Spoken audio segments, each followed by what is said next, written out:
Okay, so I'm sorry about this long list of technical issues. Okay, hopefully we're done now. We start to get a little bit to the fun and interesting results about invariant measures. So today I want to give three important results.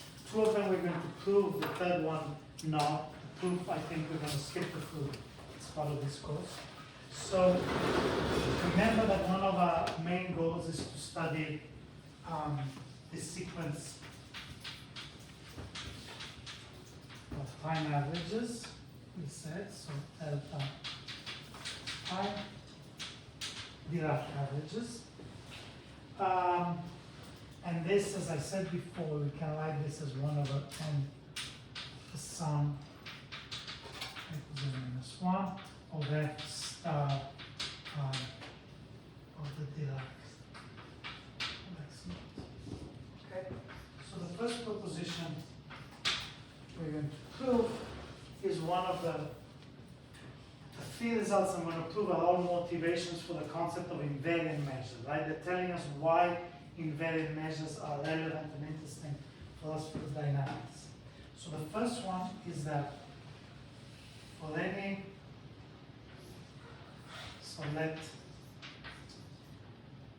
mu naught let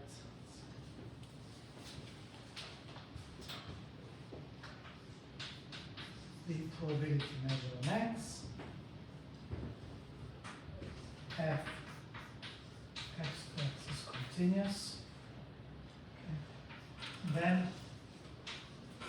any limit measure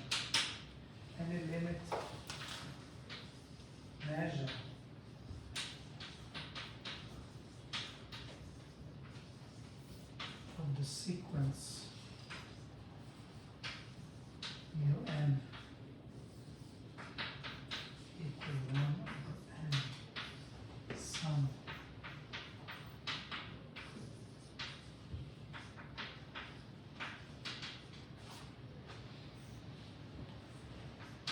is invariant.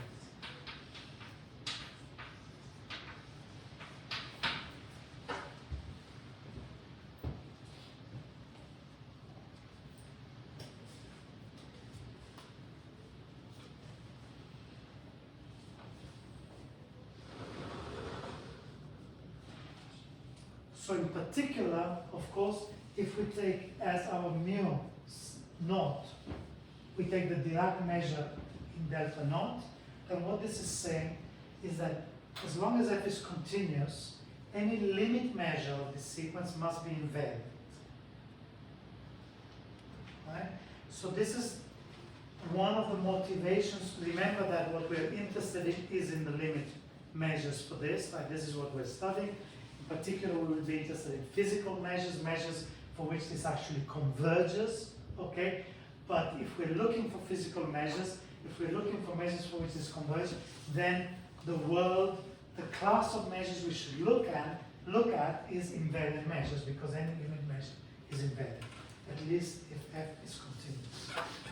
Okay, so in particular,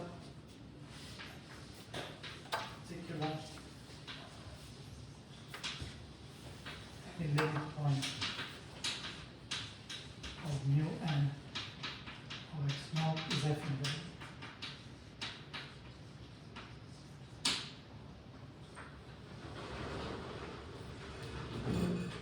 Okay, so the proof is actually very simple. I will give the calculation. So, proof. Suppose mu is a limit point, so suppose we have some subsequence converging to mu.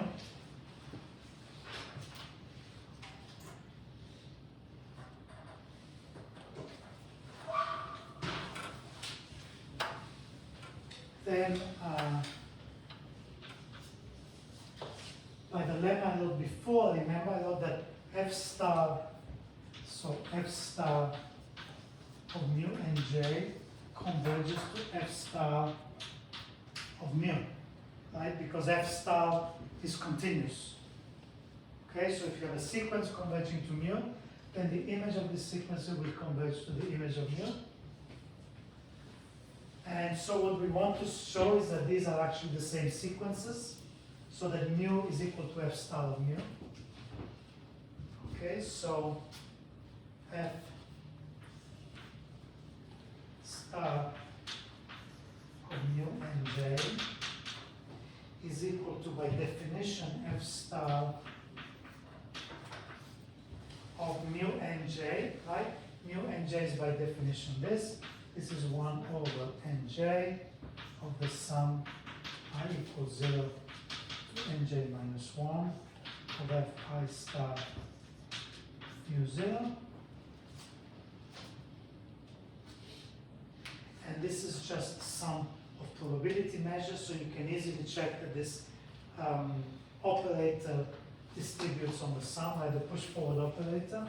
So this is just equal to 1 over n, the sum I equals 0 to n minus 1 of f star I plus 1 of mu 0.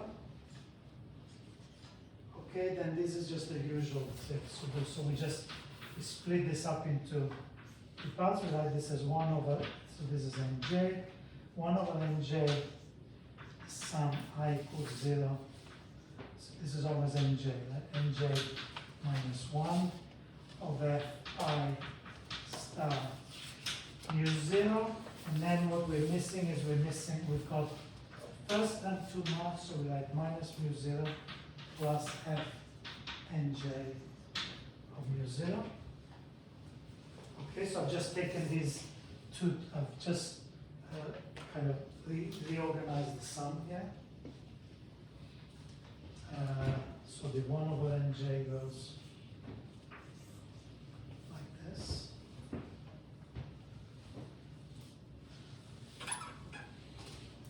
Okay, and then I just put the 1 over nj inside. So this gives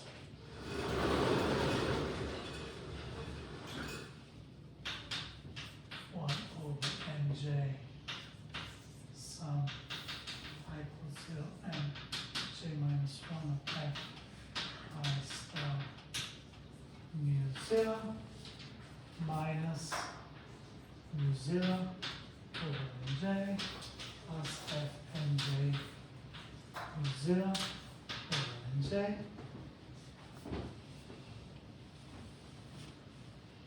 Okay, and that's it. So you can see that these two terms here, they just tend to 0 as nj tends to infinity. And this is exactly the definition of mu nj, right? So that means that this converges to mu.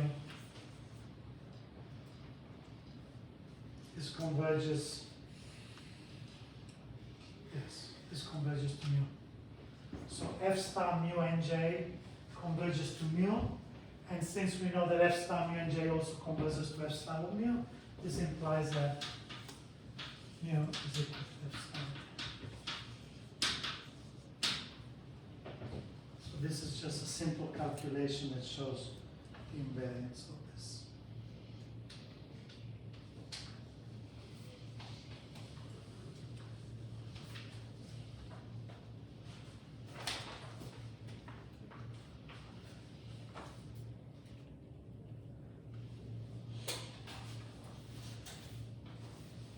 Any questions?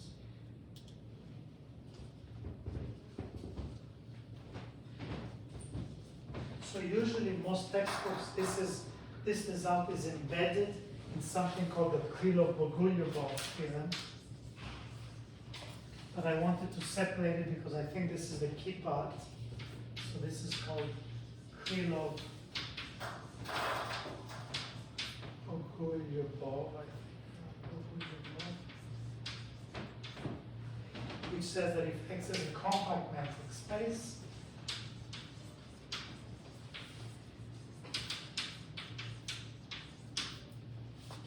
and F from X to X is continuous, then MF, the set of its space of invariant measure is non-empty and compact.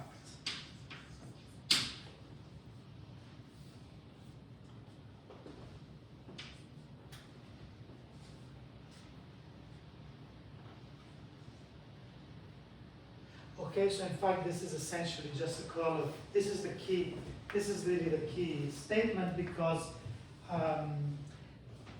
of course notice that here this says any limit measure, right? It does not assume that such limit measures exist. There may be cases, as we saw in some examples, where these limit measures do not exist, right?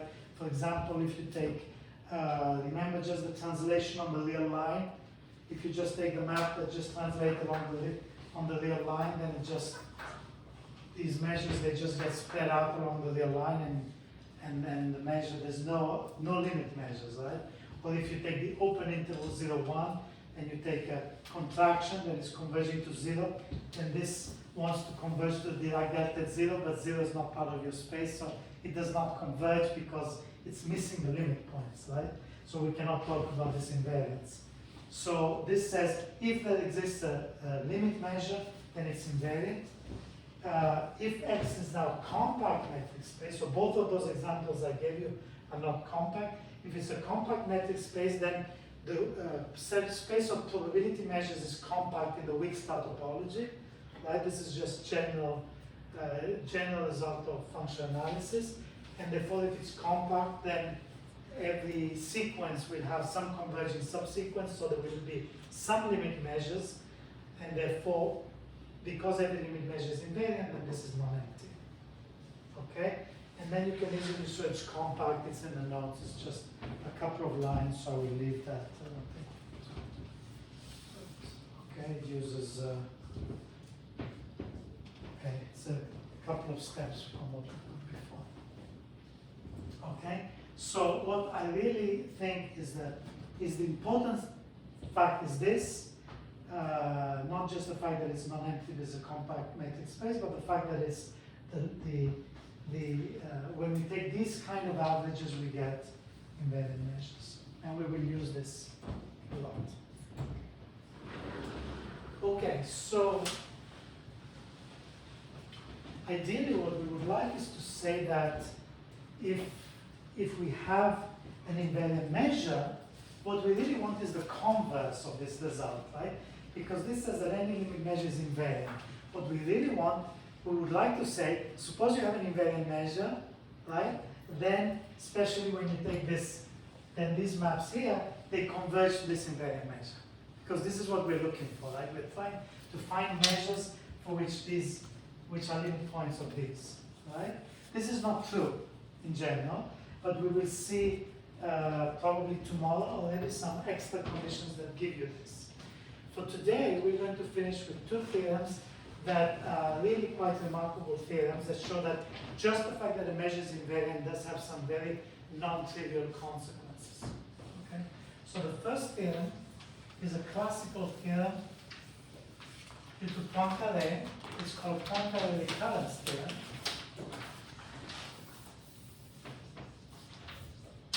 This is back from the 1890s even. Okay? And it says the following.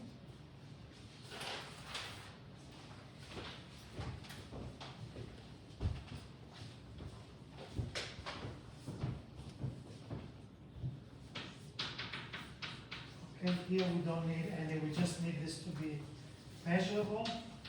In fact, we just need X to be a measure space. And we need mu to be an invariant measure for F. Then for all A measurable with positive measure, for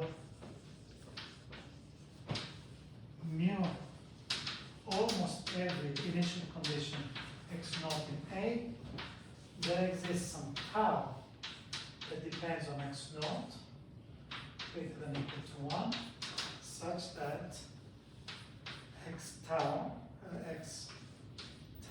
this is f tau of x naught, also belongs to A.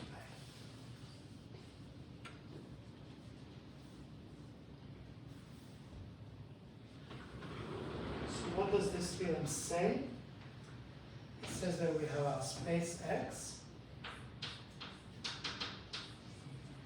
says that we have an invariant measure.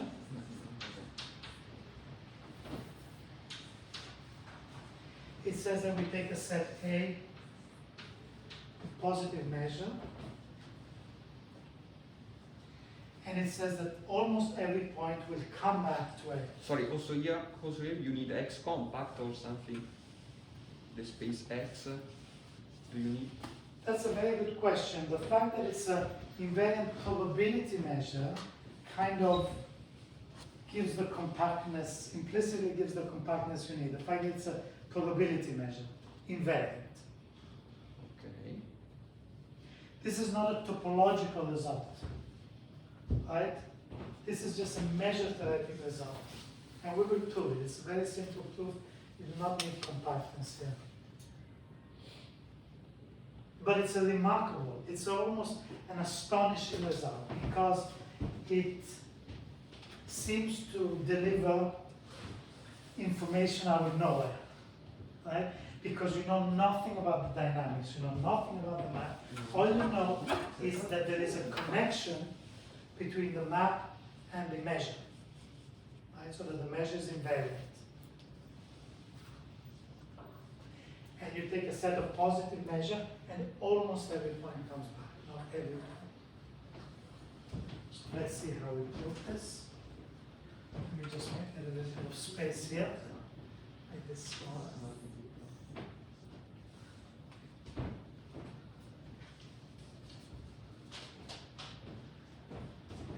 So it's quite a simple proof, actually.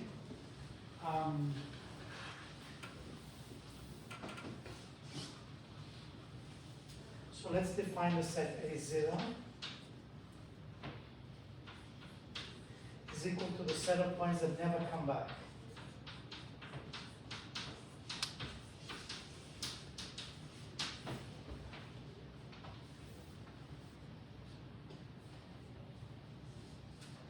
So all we need to do is set of points x in A.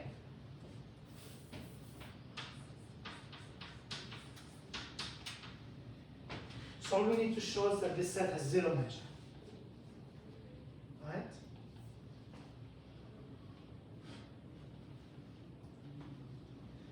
And let's let AN is equal to the pre-images of A0.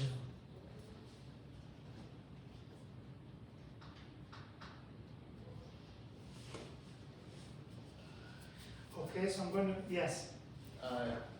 This is the set of points that never return to A? Never return to A. Thank you. Yes.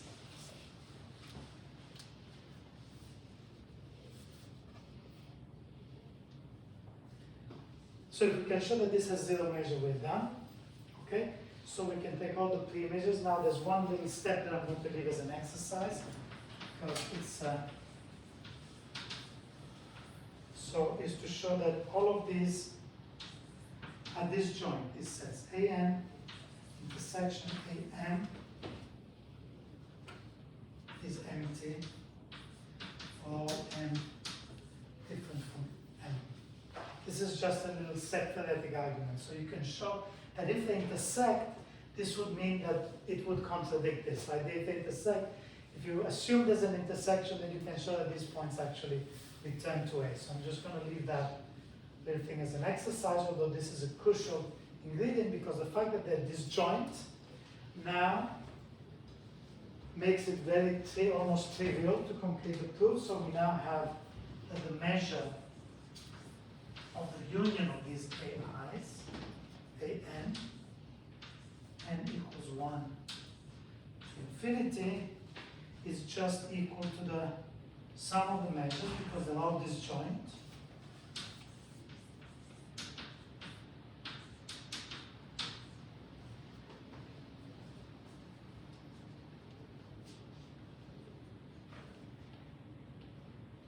And then, of course, we need to use somewhere the invariance of the measure, right? So, invariance of the measure by definition says that the measure of the pre-image is the same as the measure of the set, right? So this is equal to the sum n equals 1 to infinity of the measure of A0. Okay, here we use invariance.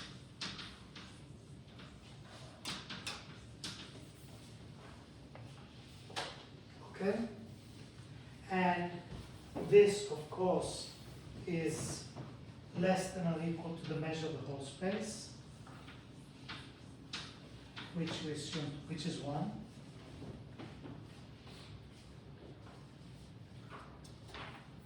So that's it. We have two options, right? This is just a measure of A0. So if this had positive measure, this would be the sum would be infinite.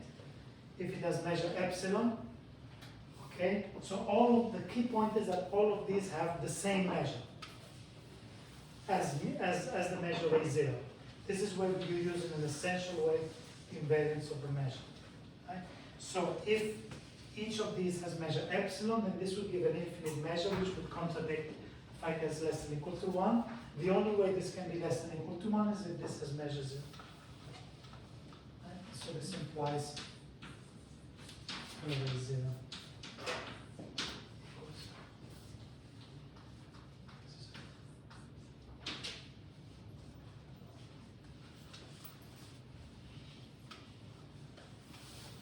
That's why Poincaré current theorem is so incredible somehow. Of course, it's got its limitations. You know, it does not tell you anything.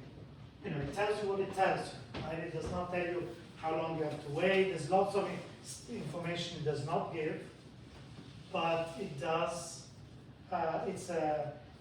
Yes, what was really mainly revolutionary at the time, and Poincaré, of course, is famous for more or less starting the so-called qualitative theory of dynamical systems or differential equations, right? It is a qualitative statement. It's not taking an explicit system and saying things. It's giving some general qualitative features of the system.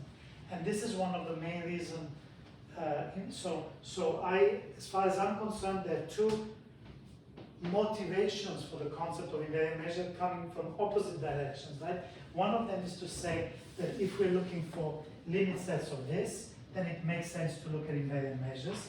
But remarkably, invariant measures intrinsically have really remarkable dynamics. Just by knowing that you have an invariant measure, you have some kind of recurrence.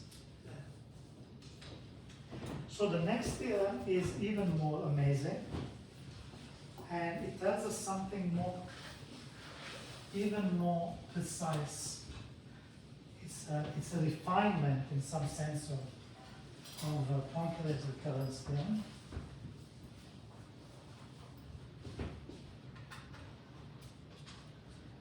And this is a theorem by Birkhoff. This goes back to the 1930s. And it is also in a very general measurable setting here.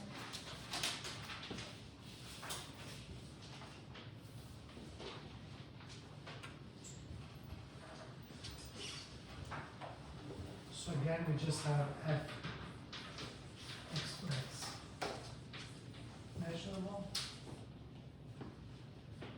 And mu is an invariant measure.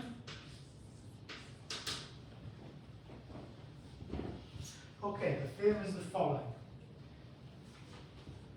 So let me state it and then I will comment it for all phi in L1. So for all mu integrable functions, the limit phi f, which is by definition the limit as n tends to infinity of 1 over n sum of phi in xi. This is the orbit for all phi, and let me say mu almost every x naught in x, we have that this limit exists.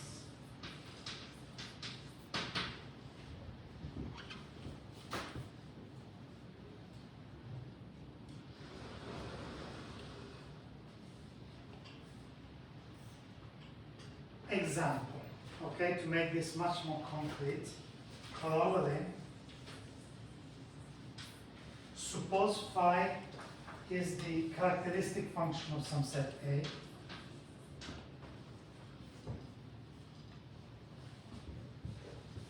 Okay, then what does this say? Then this says that limit n tends to infinity, 1 over n integral I equals 0 n minus 1 phi of xi. This is equal to the limit n tends to infinity, 1 over n, the sum of the characteristic function of a in xi.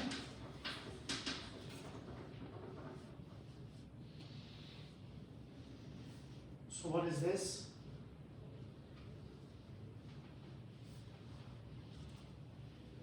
What is this counting?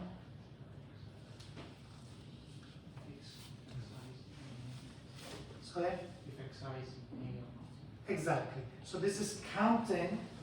Here, if you look at this, this is just 1 if xi is in A. So when you take the sum and you divide by n, this is just the proportion of times that is in xi, right? So this is equal to the limit as n tends to infinity. So we can write it like this, as the number of times I between 0 and n, such that xi belongs to A, divided by n.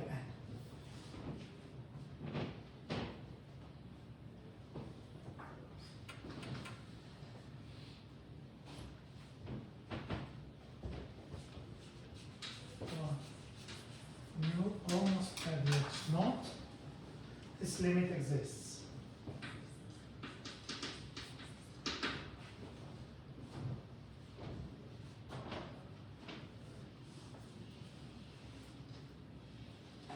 So this says much more than Poincaré recurrence theorem, right? This says take a set A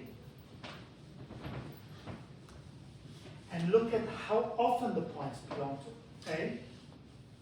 Okay? And it does not actually for the moment tell you what this limit is, but the fact that the limit exists is, there's no reason a priori that should exist. So what this is saying is that you take the point x naught, right? You look at its orbit, right? And you look at the frequency of visits to A, and this frequency actually converges to something, right? So when you look at very large n, you realize that this orbit is spending a certain percentage of its time in there.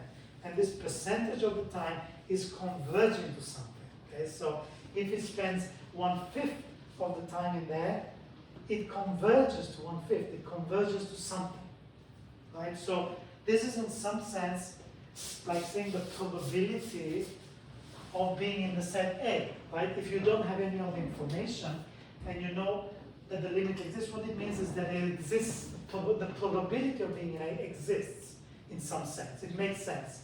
There's no reason it should in principle. You could spend, sometimes you could spend a long time in A, sometimes you could spend less time in A, and so on.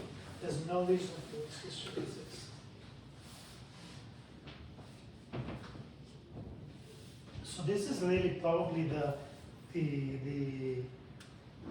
most important theorem, or the theorem on which all of ergodic theory is based. Now, unfortunately, the proof is in the notes, but there's many proofs of this theorem. None of them really explain, at least for me, none of these proofs help to understand why this is true. They're all very formal, very technical proofs. So I do not think I will include these proofs in the course. We could spend, 2 hours tomorrow going through the proof, but I don't think it's really worth it. So I will not include the proof in the course. You can have a look at it if you want. You can have a look in my notes. There's many proofs around. Probably if you do the Stefano Bianchini's course, then you will have the pleasure of going through all the gory details of the proof, I imagine. But for us, I think it's more interesting to explore the consequences and the implications of this theorem. In particular, I want to point out some subtle, so maybe we should first look at some examples, right? With the examples that we have looked at before.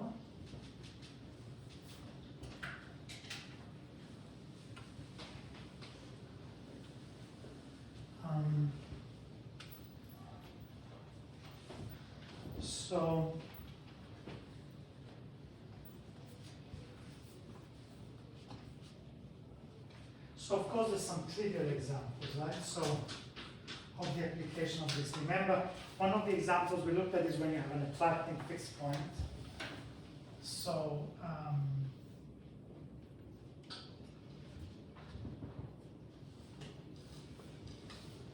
suppose you have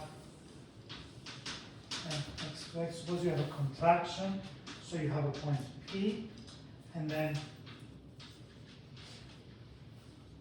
all the points converge to P, right? Then you can see, let's use this case, okay? In a little while I will talk a little bit about the difference between this special case and the more general case of N1 observables, but I think this is really the most useful way to visualize the theorem in this particular case. So it's clear, since everything converges to P, right, then the statement is kind of trivial in some sense, in the sense that if you take A out that does not contain P, then what is this limit going to converge to? Zero. To 0, right? Because eventually you may spend also 1,000 iterates in here, so it may be that for small n, this is very close to 1, or it's even to 1, but eventually you're going to leave this neighborhood, and then, you know, the proportion of iterates inside this set A is going to converge to 0, right? Whereas if you take something that contains P, then clearly that is going to converge to 1, because eventually you're going to enter this and you're going to stay inside this forever, so this is going to converge to 1. Okay, so these are kind of trivial examples. Other examples are the circle rotations. Remember we looked at f of x equals x plus b mod 1. Right, so here you have circle rotations. And remember that we looked at the fact that if b is irrational, then every orbit is dense. And sorry, what we are interested in is the fact that the Lebesgue measure is invariant. So, okay, it doesn't matter whether it's rational or irrational. So in every case, the Lebesgue measure is invariant for this, right? So this means a consequence of this is that if you take any set A here, right, and for almost every initial condition, the proportion of time that you spend in A will converge to the Lebesgue measure of A. This is a consequence of Birkhoff's ergodic theorem. It is, in this case, it's not too surprising, right? You imagine you take small rotations. Sorry, we're not converge to it. We'll converge to something. Sorry, we'll converge to something. We will actually prove that. So tomorrow, I think we'll introduce the concept of ergodicity, which is an additional condition. And in this case, we will know what this converges to. Okay, but for the moment, with the statement of the theorem, we just know that it converges. So we know that the proportion of time that it spends in A converges to something. It could be 0, it could be something not 0. We don't know. Finally, our favorite example, f of x equals 10x mod 1. Right? Remember, I always go back to this example here. We know that Lebesgue measure is invariant. Okay, so we know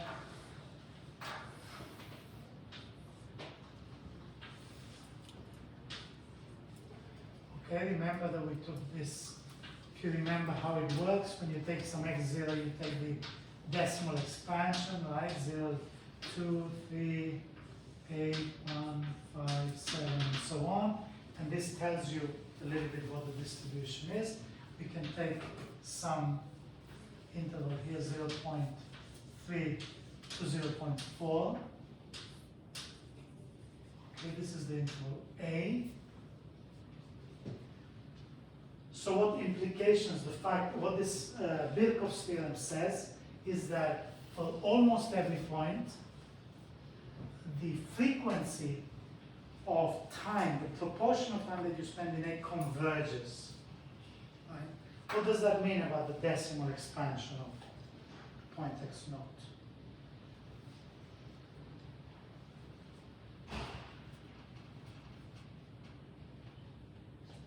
So every time you land in A, it means you've got a 3. Right? So it means that if you look at a very long decimal expansion and you count the proportion of 3's, this will converge to something. Right? So the proportion of 3's for almost every point, the decimal expansion, the proportion of 3's is well defined. This is another way to see it, right? There's no reason a priori for the proportion of these to converge to some limit, but it does.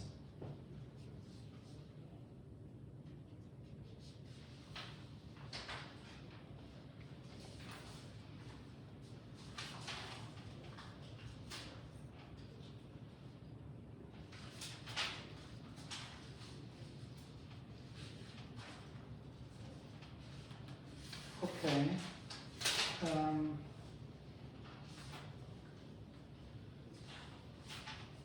Not sure why. To make an important comment here about this. Yes, this theorem here.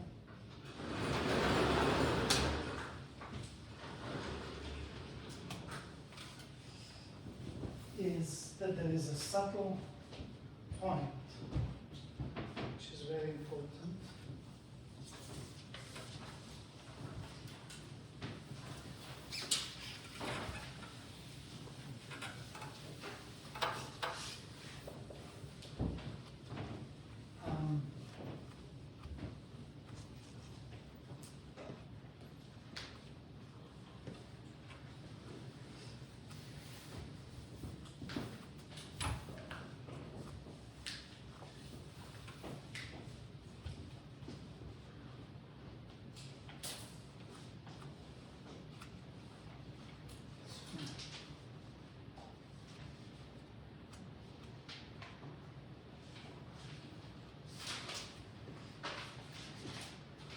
So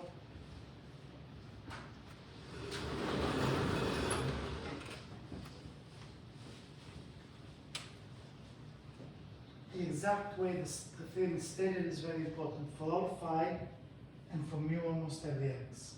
So even though it is not emphasized in the theorem, what this really means is that for every phi there exists a set of full measure for which this holds. Now this set of full measure depends on phi. So this is not the same thing as saying there exists a set of full measure such that for all phi this limit exists. Okay. So there exists set A with mu of A equal to 1, okay, such that this limit exists by f whose limit 1 over n, the sum phi of xi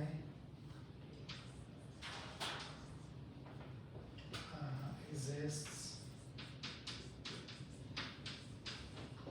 for all continuous functions.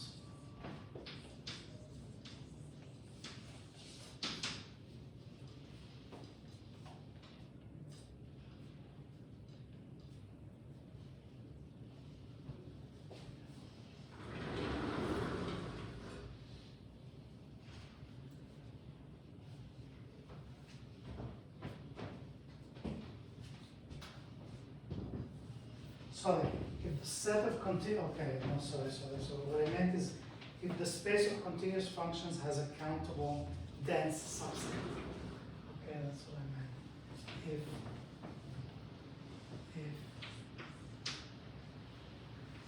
C0, the space of continuous functions on X has a countable dense subset.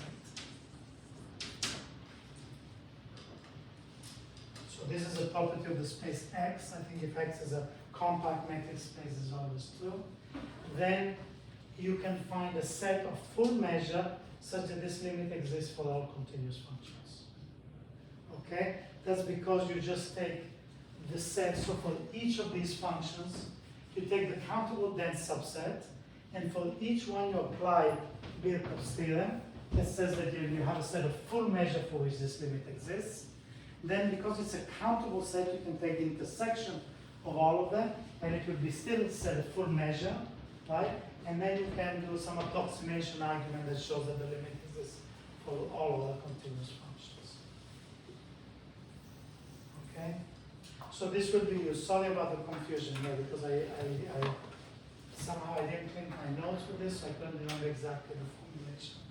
But this will be relevant because this convergence, this limit in the space of continuous function is related to the convergence in the weak star topology. So we will see that this is relevant. And the crucial thing here is that we're making by sacrificing the fact that we have L1 function and allowing us only to have the limit for continuous functions, we are able to have a set of full measure for which the limit exists for all continuous functions, right? So it means that if you take a set of point A, a point in the set A, then this limit exists for every continuous function, right? So this is a set of points where you can guarantee that for those points, it always exists for the other continuous functions.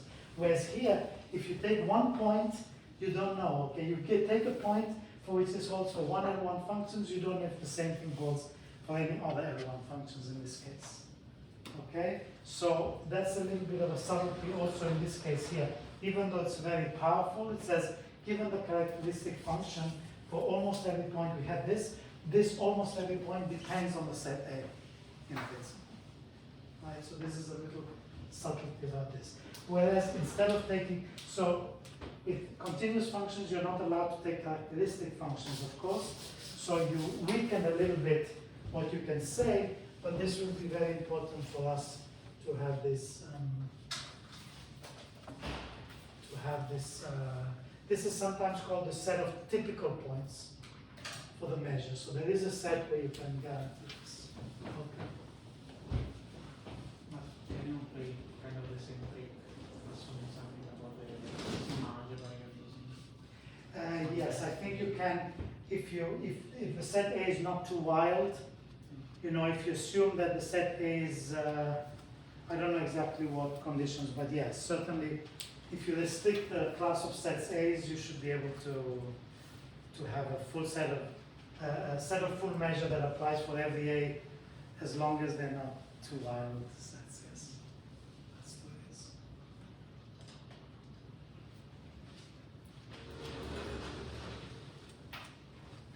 Okay, so this is really the motivation for invariant measures, right? We've looked at many examples. We've looked at the fact that all the limits of these Dirac averages, they must be invariant, and the fact that invariant measures have this really remarkable intrinsic property. Tomorrow, we will introduce the notion of ergodicity, and we will see that if a measure is invariant and ergodic, they're two independent concepts. But if it's invariant and ergodic, then we will actually be able to say what this limit exists. And this really is what makes this particularly powerful. Okay, and this is what is at the heart of the ergodic theory. Okay, I think that's it for today.